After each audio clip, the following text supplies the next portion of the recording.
Bienvenue à tous dans votre programme 15 minutes de grâce et de vérité. Quelle joie encore de pouvoir se retrouver pour une nouvelle session aujourd'hui. Je vous invite avant tout de louer le Seigneur avec moi, avec ce chant qui nous invite à célébrer notre Seigneur. Célébrons la gloire de notre Dieu. Célébrons sa sagesse, sa puissance. Il a donné la victoire à son peuple. Célébrons la gloire de notre Dieu. Célébrons la gloire de notre Dieu. Célébrons sa sagesse, sa puissance.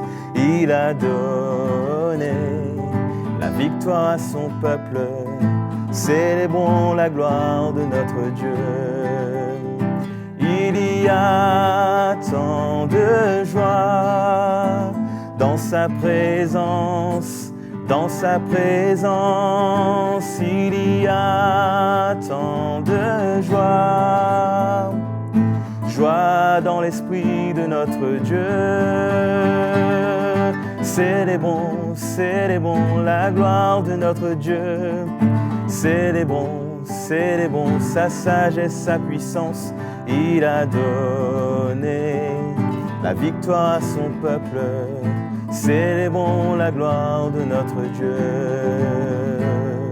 Célébrons la gloire de notre Dieu. Célébrons la gloire de notre Dieu. Alléluia, le Seigneur mérite toute la gloire. Ce matin, je vous invite à ouvrir vos cœurs à la parole de Dieu et que le Seigneur nous bénisse au travers de notre frère. Bonjour, ravi de vous retrouver pour cette nouvelle session de 15 minutes de grâce et de vérité. Nous aimons louer le Seigneur, c'est bon de louer le Seigneur parce que la présence de Dieu, l'adorer, forme partie de notre vie de tous les jours. Nous sommes en train de parler d'une conduite digne de sa maison. Comme Paul dit à Timothée, si je tarde, comment tu dois te conduire dans l'Église qui est la maison du Dieu vivant, colonne et l'appui de la vérité. Donc, on va faire cette deuxième partie, une conduite dans l'amour. Allons ouvrir notre Bible dans Colossiens, le chapitre 3.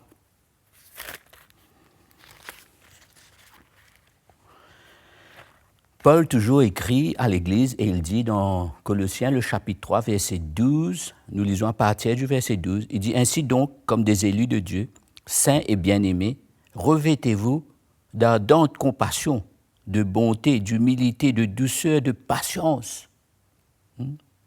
Supportez-vous les uns les autres et faites grâce réciproquement. Si quelqu'un a à se plaindre d'un autre, ça peut arriver. Comme Christ vous a fait grâce, vous aussi faites de même. » Nous voyons, c'est une conduite dans l'amour de Dieu, qui est reliée à cette expérience que nous-mêmes nous faisons tous les jours avec le Seigneur. Le Seigneur est toujours prêt à nous pardonner, le Seigneur est toujours prêt à nous faire grâce, le Seigneur est toujours prêt à manifester son amour à tout moment, à toute occasion envers nous. Et là, il nous parle de cela, quand Paul nous parle de cela, nous voyons que cet élément de l'amour de Dieu est essentiel. Verset 14, pour terminer, il dit « Mais par-dessus tout, revêtez-vous de l'amour qui est le lien de la perfection. » Quel lien qu'il parle?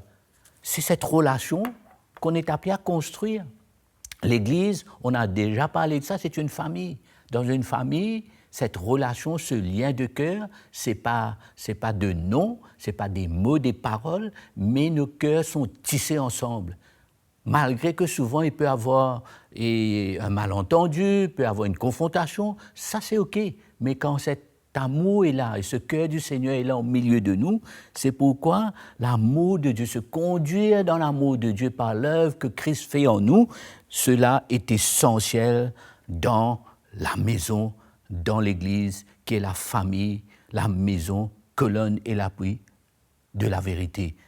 Amen. Paul écrit aux Galates, il dit, On peut lire un verset dans Galates, le chapitre 6. Voilà.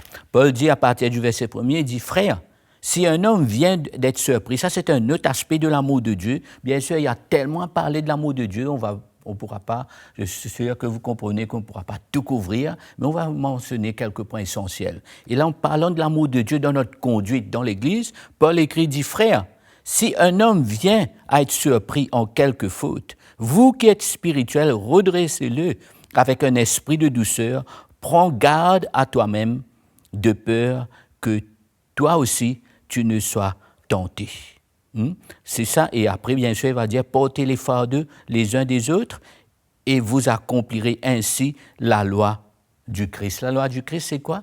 Aime ton prochain comme toi-même. Amen.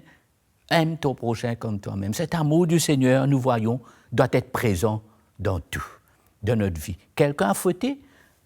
Premièrement, on prend garde à nous-mêmes, parce que ce qui lui arrive, ça aurait pu être moi.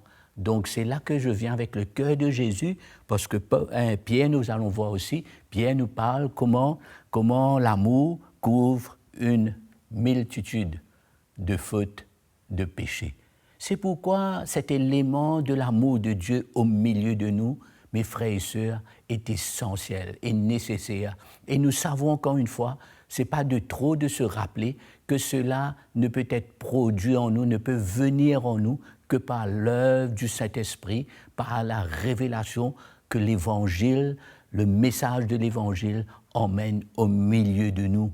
Et c'est nécessaire quand nous voyons dans quel état est le monde aujourd'hui, quand nous voyons la haine, quand nous voyons et tellement d'animosité qui anime les gens, quand nous voyons la jalousie, quand nous voyons la compétition qu'il y a dans ce monde, combien Jésus prie, il dit, « Père, je prie pour que l'amour que tu m'as montré puisse se manifester en eux et que les autres puissent voir. » Voilà comment on est appelé à se conduire dans l'Église, dans la maison de Dieu.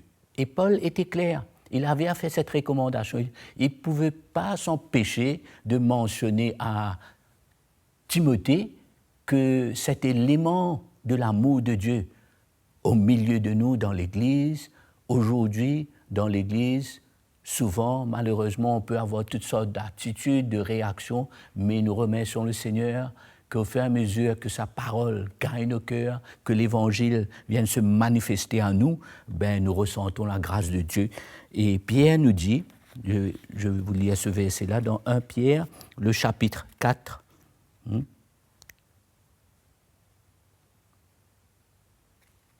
Il dit, Pierre écrit et dit dans le chapitre 4, le verset 8, « Avant tout ». Je ne sais pas si vous avez remarqué, depuis qu'on parle de l'amour de Dieu, ils ont dit « avant tout ». Il dit « parmi vous, que tout se fasse avant tout ». On dirait qu'il y a une priorité. Il dit « avant tout, ayez les uns pour les autres un amour constant ». Ce n'est pas une action, ce n'est pas un mot, ce n'est pas une parole, mais un état de cœur au milieu de nous. Un amour constant, car l'amour couvre une multitude de péchés, de fautes. 1 Corinthiens, on avait lu, dans le chapitre 16, le verset 14, il dit « que parmi vous, tout se fasse avec amour ». Donc, quand nous voyons cela, nous réalisons que rien ne doit être fait au milieu de nous par égoïste, pour un gain personnel ou chercher un intérêt quelconque, mais au contraire, l'Évangile nous enseigne, on apprend à mourir à nous-mêmes, à regarder les autres supérieurs à nous-mêmes et que l'amour du Seigneur se manifeste constamment au milieu de nous. Je suis sûr que vous allez comprendre que ce n'est pas l'apôtre Jean qui va nous dire le contraire. Peut-être pour terminer, on va vite essayer de passer dans quelques versets dans l'épître de Jean, qui, dans toutes ses épîtres, dans toutes ses lettres, et dans chaque passage, il ne va pas rater l'occasion de nous parler de ça. On lit peut-être dans le 1 Jean, le chapitre 4. Allons lire à partir du verset 7. « Bien-aimés, aimons-nous les uns les autres, car l'amour est de Dieu, et quiconque aime est né de Dieu et connaît Dieu. » Amen. Celui qui n'aime pas n'a pas connu Dieu, car Dieu est amour. Amen. Verset 12. Personne n'a jamais vu Dieu. Si nous nous aimons les uns les autres, Dieu demeure en nous et son amour est parfait en nous. Même langage que l'apôtre Paul. Quand Paul nous a décrit cet amour qui doit être au milieu de nous, dans 1 Corinthiens, le chapitre 13 qu'on avait lu précédemment, et nous comprenons que c'était le même langage. Voilà ce qui régnait dans l'Église primitive. Voilà dans quelle atmosphère les frères et sœurs servaient le Seigneur. Voilà comment des âmes s'ajoutaient à l'Église et qu'il y avait un épanouissement, il y avait le progrès de l'Évangile, leur vie était donnée, il y avait un engagement, ils étaient concernés les uns avec les autres. Voilà ce qu'on avait au milieu d'eux. Et on continue dans le verset 19, un peu plus bas, toujours dans 1 Jean, le chapitre 4, le verset 19, Jean nous dit « Pour nous, nous aimons parce que lui nous a aimés le premier. » Cette expérience de l'amour de Dieu dans ma vie déclenche automatiquement ce cœur de Jésus en moi, parce que je n'avais pas cela avant. Personne ne l'avait. On n'a jamais été sincère dans notre cœur dans l'amour, mais quand on découvre l'amour de Dieu, dépasse ce qui s'est passé à la croix, c'est là la plus grande manifestation de l'amour de Dieu, la croix de Jésus-Christ. Et c'est toujours relié. Pour nous, nous aimons parce que lui nous a aimés le premier. Et si quelqu'un dit « j'aime Dieu » et qu'il haïsse son frère, c'est un menteur, car celui qui n'aime pas son frère qu'il voit ne peut aimer Dieu qu'il ne voit pas. Et nous avons de lui ce commandement, que celui qui aime Dieu aime aussi son frère. Amen. Donc nous voyons clairement comment le Seigneur, mes frères et sœurs, nous montre cette conduite.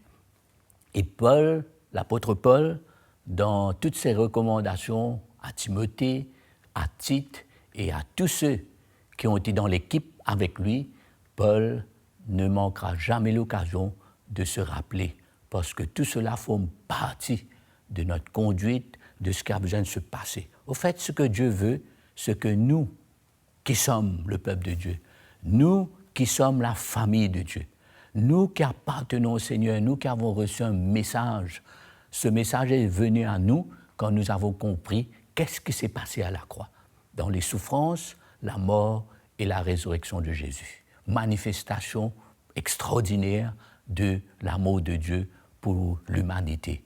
Et cet amour, ce n'est pas juste une expérience qu'on reçoit, mais c'est un travail du Seigneur qui emmène au milieu de nous.